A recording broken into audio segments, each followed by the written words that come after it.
Os tres convenios foron asinados coa Federación de Asociacións de Mulleres Rurais de Galicia, a Rede de Mulleres Veciñais contra os Malos Tratos de Vigo e a Asociación Faraxa pola Abolición da Prostitución. A presidenta amosou esta mañá de forma decidida que a Deputación aposta pola abolición da prostitución na actualidade. Esta asociación ten moitas vertentes. Primeiro, traballa en primeira persoa coas mulleres que da prostitución, intentando xenerar información, formación, asesoramento e búsqueda de emprego para que poidan alonxarse da prostitución e, por outra banda, pois tamén fan traballo de sensibilización, de formación ao conxunto da sociedade.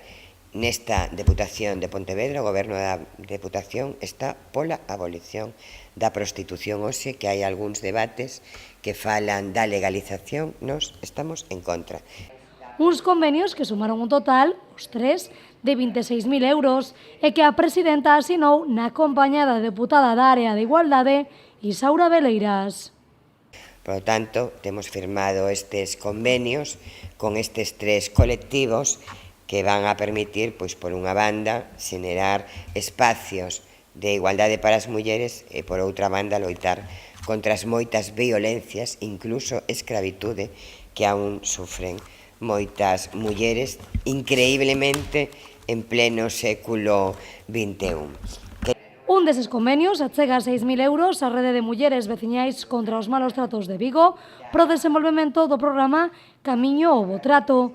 O convenio de colaboración coa Federación de Asociacións de Mulleres Rurais de Galicia, polo que a institución provincial achega 10.000 euros e servirá para poñer en marcha ferramentas que permitan ás mulleres do rural ser emprendedoras e autosuficientes e seguir así apostando polo rural.